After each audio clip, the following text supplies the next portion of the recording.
तो आज हम लोग सीखेंगे, है ना, सिमिलर ट्रायंगल। सिमिलर ट्रायंगल है ना जी। आज हम इसी के बारे में जानेंगे, सीखेंगे, पढ़ेंगे, जो कहिए, ठीक है। सिमिलर ट्रायंगल के बारे में आज हम लोग देखते हैं। हम लोग पीछे सिमिलर ट्रायंगल पढ़ने के लिए हमने शुरू से क्या किया, त्रिभुज के बारे में बताया, है ना जी। त्रिभुज के प्रकार से होते हुए त्रिभुज में सर्वांग समता को बारे में बताया, है ना जी। वो सब बेसिक क्लास हमने आप लोगों को बता दिया। पीछे के जितने भी वीडियो बना, क्लासेज हुआ, उस सब में क्या है, बेसिक बताया गया है। किसके लिए? समरूप त्रिभुज के लिए। किसके लिए बेटा? समरूप त्रिभुज के लिए। अब जो है अब हम समरूप त्रिभुज के बारे में हम लोग अब यहां से क्लास जो है आज यहां से चलेगा, ठीक है। तो अब आप लोग का रियल अब जो है ना, जो चैप्टर जो है ना 10वां का, है ना जी, अब जो है अब यहां से आपका स्टार्ट हो रहा है समरूप त्रिभुज, है ना जी, यानी कि सिमिलर ट्रायंगल। तो चालू किया जाए। तो देखिए यहां पर मैंने 3 आकृतियां बनाए हैं। एक तो पहले वृत्त लिया, दूसरा क्या लिया, वर्ग लिया, और तीसरा त्रिभुज लिया, है ना। तो ये समरूप त्रिभुज है का, समरूप त्रिभुज है का, इसके बारे में हम लोग देखते हैं। वैसी 2 आकृतियां जिनका क्या हो, शेप जो है ना बराबर हो, लेकिन साइज जो है ना बराबर हो भी सकता है और नहीं भी हो सकता है। तो उस प्रकार की आकृति को हम लोग क्या कहेंगे, समरूप त्रिभुज कहेंगे। क्या कहेंगे? समरूप त्रिभुज नहीं, समरूप कहेंगे। त्रिभुज पढ़ेंगे तो त्रिभुज बोलेंगे, ठीक है। मैंने क्या बोला कि वैसी 2 आकृतियां जिनका शेप का हो, समान हो, परंतु साइज का हो, समान हो भी सकता है, नहीं भी हो सकता है, तो वैसी आकृति समरूप कहलाएगी। क्या कहलाएगी? समरूप। तो मैंने देखो आप लोगों को ये बतलाया है। अगर वृत्त को बात एक एक करके देख रहा हूं, यहां पर देखिए वृत्त बनाया ना, सर्कल बनाया ना। देखिए यहां पर R1 जो है, क्या है, R1 यहां पर दिया है। देखिए ये छोटा वाला वृत्त का क्या है, ये त्रिज्या दिया है R1, है ना, और बड़ा वाला क्या दिया है, R2 दिया गया है। तो ये पहला फिगर। अब देखिए R1 जो है, देखिए ये क्या है, इसका शेप जो बोल रहा है ना, शेप, आकार, ये भी वृत्त है, छोटा वाला ये भी वृत्त है, समान है कि नहीं? आकार माने वृत्त है ना भाई, माने वृत्त के बात कर रहे हैं, गोलाकार है तो छोट हो या बड़, दिख रहा है ना, एक जैसा दिख रहा है ना, बोलो, ये भी एक जैसा है, ये भी एक जैसा है, माने समान दिख रहा है, आकार इसका एक जैसा दिख रहा है ना कि गोलाकार है। लेकिन इसका माप अगर मेजरमेंट किया जाए तो देखिए R1 क्या है बताइए, तो यहां पर छोटा है ना R2 की अपेक्षा। तो बताओ ये अब जो है ये सर्वांगसम होगा। सर्वांगसम होने के लिए शेप और साइज दोनों बराबर होना चाहिए। लेकिन ये कहा कि ये जो है ना R1 का त्रिज्या छोटा है R2 से। तो देखो ये तो शेप में ठीक है कि ये भी गोलाकार, छोटा वाला भी गोल है, बड़ा वाला भी गोल है, शेप ठीक है, लेकिन माप अलग अलग है ना, माप अलग अलग है ना। तो ये त्रिभुज समरूप होगा, सॉरी, ये वृत्त समरूप होगा कि नहीं होगा? तो जितने भी वृत्त है, सभी वृत्त क्या होगा, अगर आपको एग्जाम में दे दे कि सभी वृत्त डैश डैश डैश होते हैं, सर्वांग सम कि समरूप, क्या मारोगे, क्या मारोगे, समरूप मारेंगे। काहे मारेंगे कि काहे कि वैसी 2 आकृतियां, वो चाहे वृत्त हो या वर्ग हो या त्रिभुज हो, शेप का है, समान है, शेप बड़ छोट लग रहा है, लेकिन इसका साइज जो है ना बड़ छोट है कि नहीं है, शेप समान है लेकिन साइज क्या है, अलग अलग है। ये समरूप होगा कि नहीं? अच्छा बताइए, ये देखिए यहाँ R1 जो है, यहाँ पर बेटा देखिए R1 जो है R3 के बराबर है। तो छोटा वाला जो वृत्त है देखिएगा, ये R3 के बराबर है कि नहीं? अगर इसको R3 मानते हैं, ये सर्वांगसम होगा कि नहीं होगा? क्योंकि R1 किसके बराबर है, ये सर्वांगसम है ना।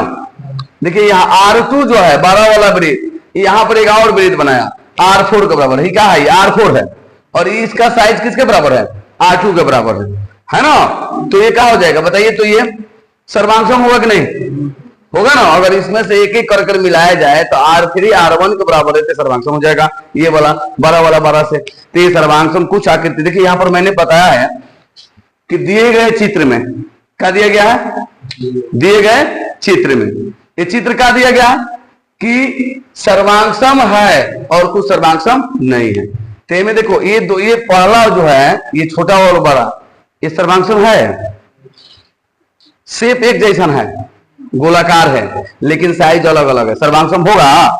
नहीं होगा। लेकिन ये देखिए R1 जो है R3 के बराबर है, तो छोटा वाला इसके बराबर है, तो सर्वांगसम होगा कि नहीं? बोलिए। ठीक उसी प्रकार से यहां पर वर्ग दिया गया है। वर्ग या छोटा वाला ये वर्ग का भुजा क्या है? A है, और बड़ा वाला के वर्ग का भुजा B है। चूंकि वर्ग का सभी भुजा क्या होता है?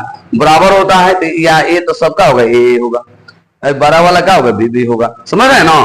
तो देखिए, तो यहाँ छोटा वाला जो वर्ग है, बताइए यहाँ C जो वर्ग है बराबर है कि नहीं भुजा के? बोलिए। और बड़ा वाला यहाँ के बराबर। अब कहिएगा कि सर जी यहाँ तो बड़का देखले बनी, यहाँ छोटका देखले बनी, आ कहत नहीं कि बराबर बा। बराबर की बात कहने का मतलब है कि देखिए B कह दिया, बड़ा छोटा से मतलब नहीं है। B जो भुजा है यहाँ D भुजा के बराबर है, सब डी है। बड़ छोटे का कह दिया कि बराबर है तो है ना? तो देखिए ये तो बताइए सभी वर्ग यहां पर अगर बात किया जाए, सभी वर्ग डैश डैश होते हैं, सर्वांगसम के समरूप होगा कि नहीं? क्योंकि देखिए ये भी छोटा है, शेप का है, वर्ग के आकार का है, इसका बड़ा वाला का भी वर्ग के आकार का है ना? शेप तो एक जैसा है, चाहे बड़ हो या छोट, लेकिन इसका मापवा जो है ना अलग अलग है ना। समझ गए? तो बताओ ये समरूप होगा कि नहीं? और इसमें से एक एक का अगर बात किया जाए तो सर्वांगसम भी होगा कि नहीं होगा? बोलिए। ठीक उसी प्रकार से यहां अगर क्या है, ट्रायंगल देखा जाए त्रिभुज में, तो छोटा वाला के A, बड़ा वाला के B। समझ रहे हैं ना? तो A किसके बराबर है? C के, और B किसके बराबर है? D के। तो ये तो क्या होगा? समरूप। तब यहां पर भी हम लोग एग्जाम में पूछता है कि सभी डैश त्रिभुज समरूप होते हैं। किस प्रकार के? बोलिए। समद्विबाहु समबाहु अगर देते तो किस प्रकार के? समबाहु। क्योंकि देखिए समबाहु त्रिभुज का समबाहु त्रिभुज, सम मतलब बराबर, बाहु मतलब भुजा त्रिभुज, यानी जिस त्रिभुज के सभी भुजा क्या हो? आपस में बराबर हो, समबाहु कहलाएगा कि नहीं? बोलिए। बोलते नहीं है। तो वहां पर क्या हो जाएगा? सभी डैश त्रिभुज क्या होते हैं? समरूप होते हैं। किस प्रकार के? समबाहु त्रिभुज। होगा कि नहीं? बोलते नहीं होगा ना? अच्छा देखिए ये तीनों मैंने फिगर दिखाया। क्या दिखाया? तीनों। अब ये तीनों फिगर में देखिए कहा यहां पर हम डिफिनेशन शुरू में बताए थे। अब यह चित्र देखिए, दिए गए चित्र में कुछ चित्र सर्वांगसम है। दिए गए चित्र में कौन कौन सा चित्र है भाई? चित्र 1, चित्र 2, चित्र 3। मैंने दिए गए चित्र में कुछ क्या है? सर्वांगसम है और कुछ सर्वांगसम नहीं है। अभी बताया है कि ये वाला सर्वांगसम नहीं है, समरूप है, लेकिन वो R1 R3 के बराबर है तो सर्वांगसम होगा। R2 R4 के बराबर हुआ तो क्या होगा? सर्वांगसम है। तो सर्वांगसम कुछ है या कुछ नहीं है ना? यानी कि चित्र 1, 2, 3 में दिया गया है का शेप समान है। यहां देखा गया है ना कि सबका शेप, अगर वर्ग के बात करें तो सबका शेप, त्रिभुज चाहे वृत्त, शेप समान है कि नहीं है? लेकिन साइज जो है ना, साइज क्या है? समान भी है और असमान भी है। कुछ मिलता जुलता है कि नहीं? देखिए R1 के बराबर R3 है, समान भी है, और R1 को अगर तुलना कर दिया जाए R3 से, R4 से, तो समान है और समान है ना। समझ गए? तो समान भी है और असमान भी है। ठीक है? अतः हम कह सकते हैं कि दो आकृति जिनके आकार समान हो, दो आकृति, अगर दो आकृति बड़का छोटका ले जाए, वृत्त में दो बड़ छोट लिया जाए, तो दो आकृति आकार का हो, समान हो, क्योंकि ये भी छोटा आकार का है, गोल है, बड़ा आकार का गोल है, तो समान तो है, शेप का है, समान है, लेकिन इसका मेजरमेंट जैसे साइज जो बोलते हैं, माप, ये क्या हो गया? असमान है। तो यही कह रहा है, तो हम कह सकते हैं कि दो आकृति जिनके आकार का हो, समान हो, परंतु यह जरूरी नहीं है कि उसकी माप बराबर हो ही जाए। समान है, शेप समान रहेगा, लेकिन यह जरूरी नहीं है कि यह जो है इसका साइज जो है बराबर हो ही जाए। देख रहे हैं ना जी? जरूरी नहीं कि उसकी माप क्या हो, माप मतलब साइज बराबर हो ही जाए। हो भी सकता है और नहीं, बराबर हो भी सकता है और नहीं भी, एक जरूरी नहीं है। देखो ना यहाँ पर देखो तो यहाँ ए सी के बराबर है कि नहीं, लेकिन अगर ए डी के बराबर है, देखो ये जो है हो सकता है वो नहीं भी हो सकता है, समझ रहे ना। तो ऐसी आकृति को हम समरूप आकृति कहेंगे। क्या कहेंगे? जिसकी वैसी दो आकृतियां, कैसी? जिसका शेप जो है ना, शेप मतलब आकार का हो, समान हो, परंतु साइज जो है बराबर हो भी सकता है, यानी कि और नहीं भी हो सकता है। तो वैसी आकृति क्या कहलाएगा? समरूप आकृति कहलाएगा। समरूप के बारे में समझे? आगे देखिए, इसे समरूप चिन्ह, ये देख रहे हैं ना, द्वारा सूचित किया जाता है। किस प्रकार का देख रहे हैं ना, इस चिन्ह द्वारा, ये किसका चिन्ह है? ये समरूप का। किसका चिन्ह है? समरूप का, है कि नहीं है? और नोट में दिया है, क्या दिया है कि सर्वांगसम आकृतियां अवश्य ही समरूप होगी। सर्वांगसम आकृतियां, जितनी सर्वांगसम आकृतियां है वो समरूप हो जाएगी, लेकिन ये जरूरी नहीं है कि सभी समरूप आकृतियां का हो, सर्वांगसम हो भी सकती है, नहीं भी हो सकती है ना। बात समझ रहे हैं ना? ध्यान रखिएगा, जितने सभी सर्वांगसम आकृति है वह समरूप हो जाएगी, लेकिन सभी समरूप आकृतियां सर्वांगसम नहीं होगी। समरूप आकृति सर्वांगसम काहे नहीं होगी? बोलिए, सर्वांगसम काहे नहीं होगी? तो समरूप आकृति कह रहा है ना, समरूप आकृति का डिफिनेशन देखिए ना, कह रहा है कि वैसी दो आकृतियां जिनका शेप तो समान है, लेकिन साइज जो है समान हो भी सकता है, नहीं भी हो सकता है। तो यहाँ कह दिया हो भी सकता है, नहीं भी हो सकता है। अब बताओ, नहीं भी हो सकता है, सर्वांगसम का डिफिनेशन क्या है? बोलिए, जिसका शेप और साइज समान है ना, एक दूसरे पर रखा जाए तो ओवरलैप कर दे, ढक दे, बिना बेंडिंग और ट्विस्टिंग के, उस सर्वांगसम आकृतियां कहलाती है। तो बताइए, शेप और साइज दोनों बराबर होना चाहिए, तभी ना सर्वांगसम होगा।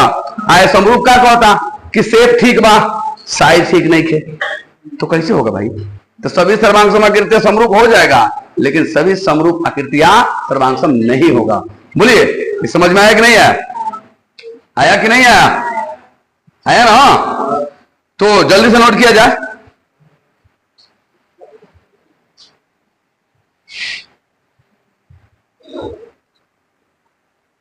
देखिए, हम लोग सिमिलर ट्रायंगल के बारे में, अभी उसके डिफिनेशन के बारे में हम लोग जान गए, पढ़ लिए। हम लोग कंसेप्ट पर काम करेंगे, रटा रटाया पर काम हम लोग नहीं करेंगे। ऐसा जानो, गलत सलत पढ़ना बंद करो और सही तरीका से जानो कि आखिर में है क्या। हम लोग एक बार कंसेप्ट पर ध्यान दे देंगे, एक बार जान जाएंगे, है ना। रटने रटाने से कुछ होने वाला नहीं है, होगा? रटने रटाने से कुछ नहीं होने वाला है। कंसेप्ट पर काम करो, समझो आखिर में ये कहां से हुआ, कैसे हुआ, है ना। ये समरूप है तो कैसे है, सर्वांगसम है तो कैसे है, सारा चीज मैंने आप लोगों को बताया, है ना। तो घिसा पिटा रटा हुआ पर मत जाओ, पूरे भारत में मैथ में क्रांति लाओ। इसको पूरे हर एक भारत के बच्चे को बताओ भाई, ये जो है यह हो, है ना। मैथ में उसको बताओ, शेयर करो, सब्सक्राइब करो, एक दूसरे को, अपने फ्रेंड को बताओ कि ये जो है ऐसा होता है, और ये मिलेगा तो हमारे ही पास मिलेगा, है कि नहीं है। उसको बताओ कि यहाँ पर पढ़ाई हो रहा है, यहाँ पर ये क्या है, ये सारे चीज एक के बारे में जानो ना, समझ गया। और इसमें क्रांति लाओ भाई, मैथ के क्षेत्र में, कंसेप्ट के दुनिया में आइए। रखिए मत कि आकृति, रखिए मत 2 आकृति चाहे 3 आकृति मत करिए, सिर्फ कंसेप्ट पर ध्यान दीजिए। कहाँ दीजिए? कंसेप्ट पर। वो कैसे हुआ, काहे हुआ, एकदम ध्यान दीजिए। और भाई जहां दिक्कत है हमको बताइए, और आप लोग लाइक करिए, लाइक करिएगा तबे ना हम आगे बढ़ेंगे। बोलिए, लाइक करिए, शेयर करिए, सब्सक्राइब करिए, अच्छा लगता है तो करिए, और एक दूसरे को अपने फ्रेंड सर्कल में उसको बढ़ाइए, है ना। वही आपके लिए, हमारे लिए आपका प्यार रहेगा, ठीक है। जय हिंद, जय भारत। बंद किया जाए ना, आज की क्लास इतना ही, बाकी नेक्स्ट क्लास में होगा, रूल लिया जाएगा।